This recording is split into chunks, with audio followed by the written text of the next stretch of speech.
Sam might join us eventually.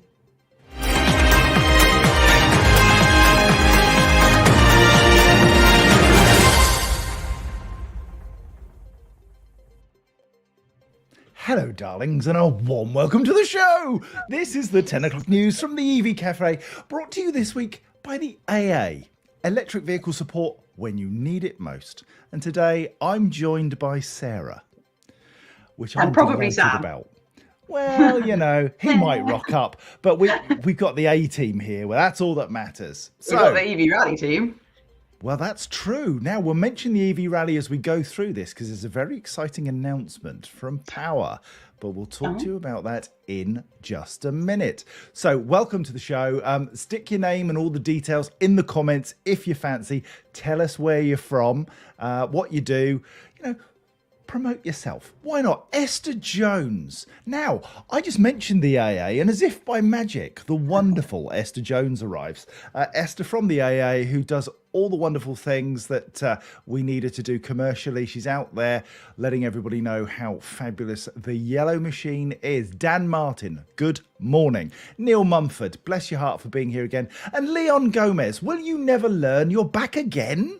Dear Lord above, I'm back, he says. Anyway, shall we crack on?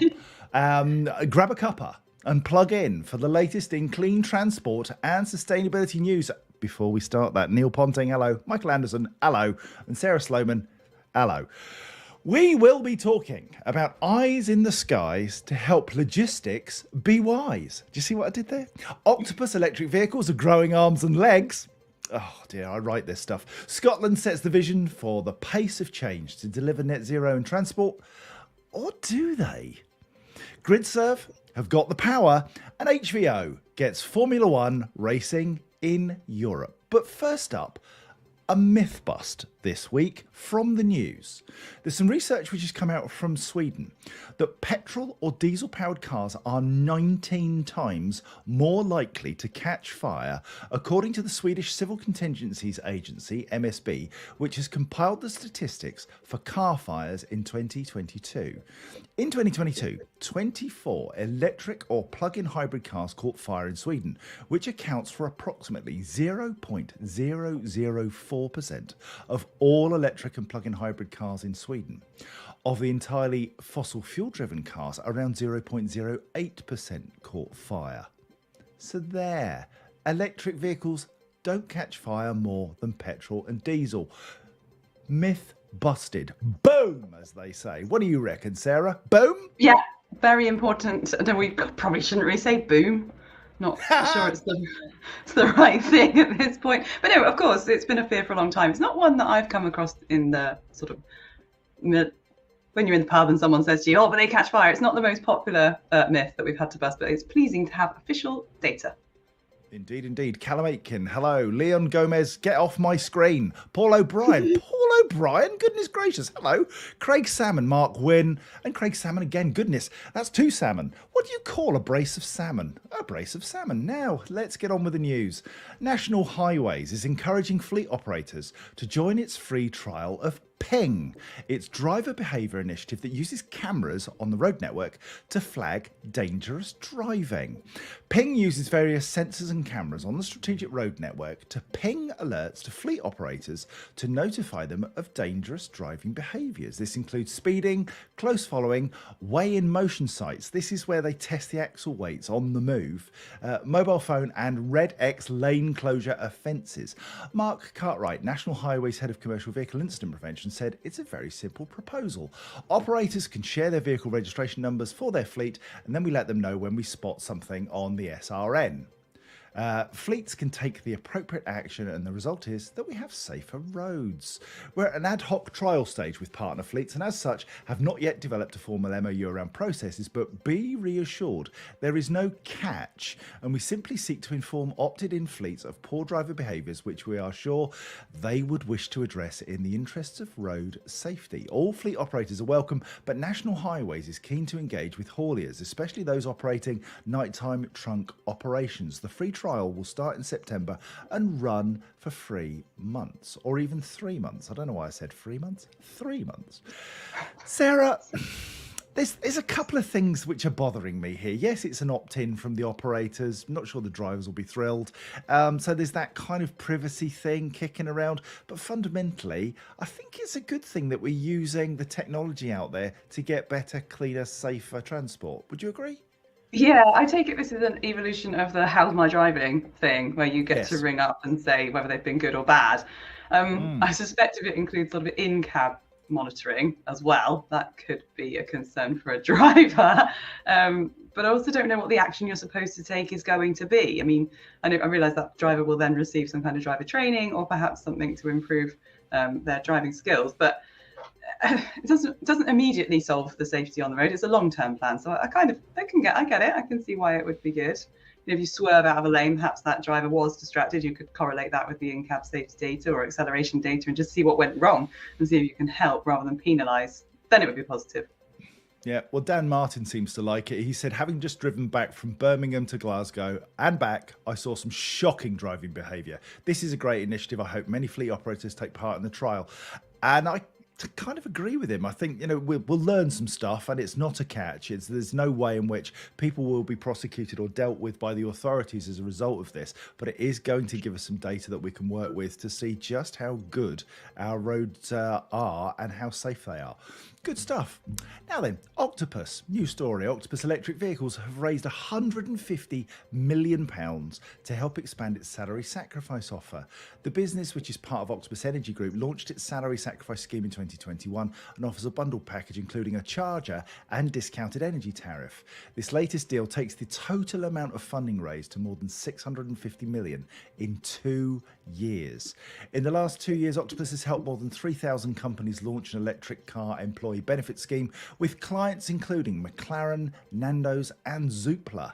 Octopus Electric Vehicles has increased its headcount tenfold since May 2021, creating more than 225 new jobs across offices in London, Weybridge, Brighton and Manchester. And now they're rolling out into the US. We spoke on the EV Café podcast, The Takeaway, to Fiona Howarth, the chief executive of Octopus.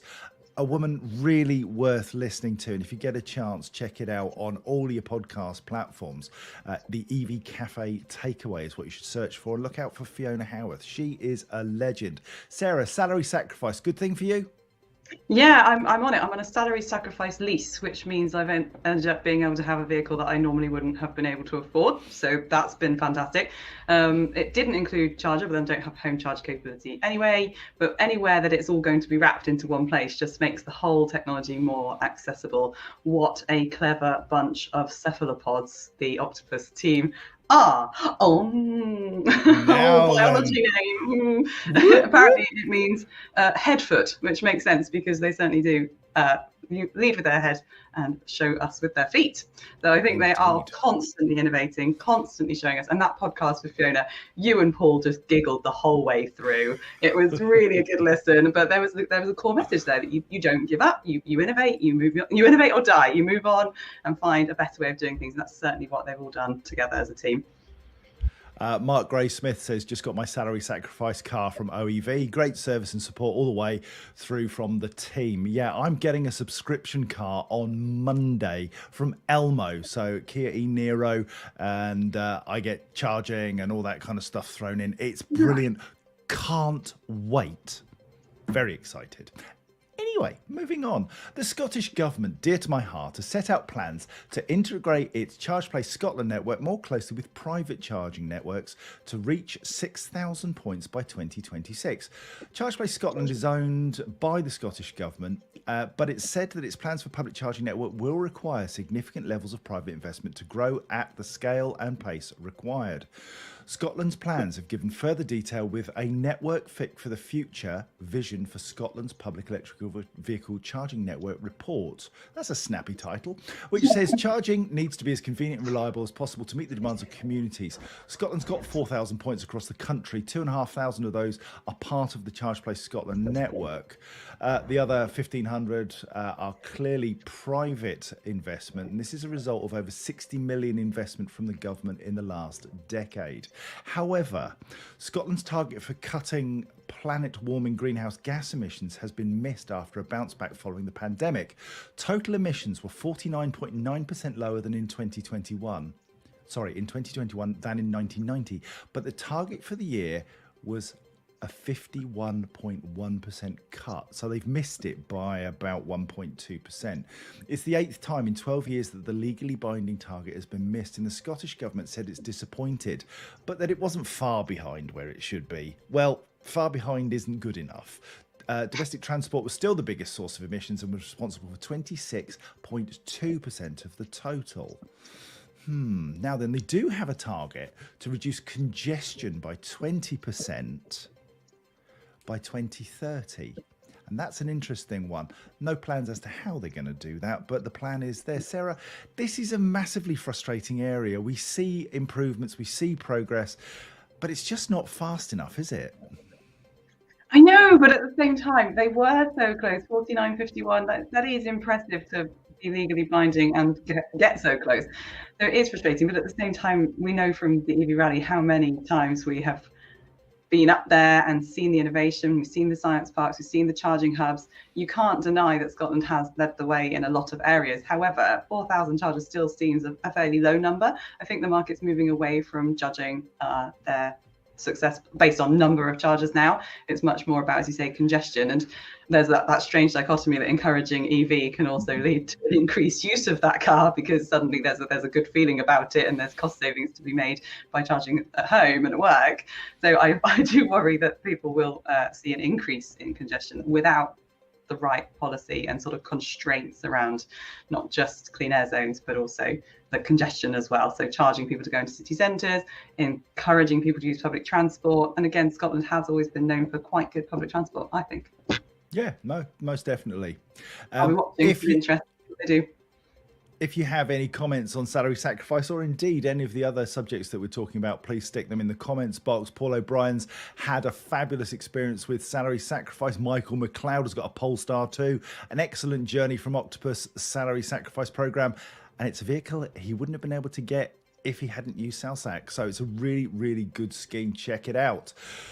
Fleets and drivers with access to Power's electric vehicle roaming solution, that's Power, P-A-U-A, will now be able to find, charge and pay for charging on the GridServe electric highway after the companies reached an agreement.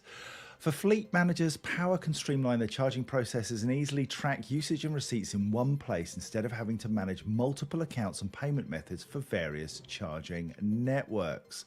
Over the past 2 years, GridServe has embarked on a multi-million-pound investment to upgrade over 160 locations, while also delivering brand new electric super hubs, which feature a minimum of 6 high-powered chargers capable of up to 350 kilowatts. And Sam would be shouting from the rooftops had he bothered to be here. He's out busy putting in new chargers. Power users will also be able to charge at the state-of-the-art electric forecourts in Braintree, Norwich, and later this year, London Gatwick Airport. The partnership between GridServe and Power brings together two companies with a shared commitment to sustainability and innovation. All GridServe's sites are 100% powered by renewables, supporting Power's ambition to ensure all EV charging on its network is 100% renewable. Power can be used on all GridServe chargers, and we are delighted that on the EV rally, starting on the 3rd of July in Cardiff, going from Cardiff to London, London to Edinburgh, Edinburgh to Belfast, and Belfast to Dublin, we will not only get to use the BP Pulse cards, but the Power cards. Oh, yes. And probably a cheeky GridServe or two. What do you reckon, Sarah? I've got the power. I don't know how you resisted that. I was leaving it to you. Yeah, I can't believe we're going to be on the rally shortly. Last year, the Power card worked exceptionally well. Obviously, there's still network. Every sort of roaming partner like that, every card that provides this access, there's always going to be CPOs, charge point operators, that aren't included in the mix. So it's great to see GridServe becoming part of the Power family, because that's two excellent things, great software, great hardware working together in harmony, and it is really very refreshing to just swipe the card and know that everything's happening via the app. So congrats to the team at Power. You can't deny the pace that they've rolled this out. Only 2 years ago, I don't know if it even existed, it was still an idea, and now it's taken the charging market by storm. So it's just a round of applause from me. Is that why you changed your lightning bolt pink today, to be in cahoots with Power's pink? I love a bit of power pink. I've actually ordered some new socks, so pink socks and green socks to celebrate the partnership. Seriously, and they will be making an appearance on the EV Rally if they arrive in time. Now then, we've got Amazing. interesting comments coming in the chat box. Now, who was it who was saying that Elmo are amazing? Yeah, you're right. Mark Elliott, Elmo are awesome. Paul O'Brien, grid serve locations are great. And we've got Christopher and Goyen. Electric cars are not sustainable. The net zero carbon target for cars is absolute zero private vehicles. The future of urban consumption in a 1.5 world, 2019, blah, blah, blah, blah, blah. Lots of interesting information there in the chat. I don't agree with you, but there you are. I'm entitled to my opinion, as are you. Welcome to the show. Formula One, that's not massively sustainable either. But Formula One and DHL have confirmed that the European leg of the 2023 FIA Formula One World Championships is being delivered using biofuel trucks, reducing carbon emissions by a minimum of 60% when compared to standard fuels, with the potential for higher savings. This marks the latest innovation by the sport to introduce more sustainable logistical solutions as part of its efforts to reach net zero by 2030. DHL's first biofuels truck is made up of 18 new trucks, truck fleet is made up of 18 new trucks running on HVO 100, drop-in fuel, hydrogenated vegetable oil. The new trucks, which will travel around 10,600 kilometres across this season's European races, will reduce carbon emissions while maintaining the same level of performance in terms of load capacity and travel distances as their diesel counterparts. Got to say that if they're looking at net zero by 2030, is there a logic that we might just go to Formula E rather than Formula One and it all just becomes one thing? Who knows? Anyway, Sarah, your thoughts? It reminds me of how very, very difficult it is to decarbonise an airport. And the best place to start is on the sort of what they call the land side. So any of the moving vehicles around the airport are now electric or hydrogen. Well, that does help, but it isn't going to solve. And I think at some point we're going to have to accept that Formula One, which is much loved, much treasured, may still exist in the same way that classic car racing is still allowed to exist. I don't think that's going to be affected by EV particularly. So I don't know, I'd be really interested. I know at Goodwood Festival of Speed next month, there will be lots of opportunity to talk this sort of stuff through. Our AA, our partners, are doing an amazing interview with Nikki Shields, who is very engrossed in the Formula One and Formula E world. So I wish I was there. I'm not going to be there that Thursday, but it would be amazing to see what she thinks.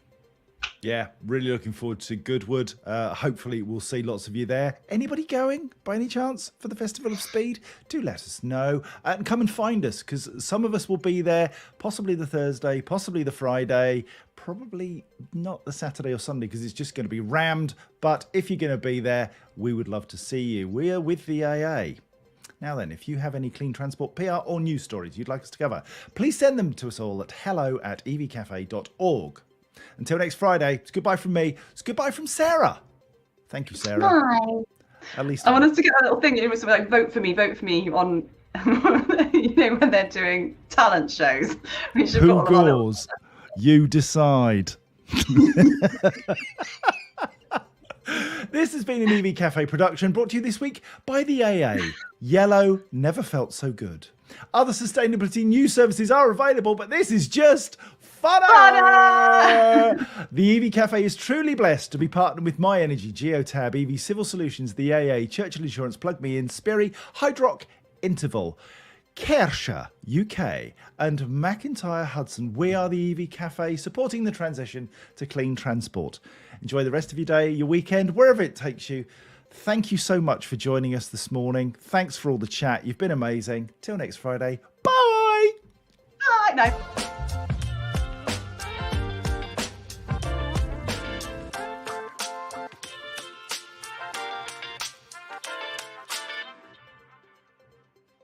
I do like a little dance along at the end.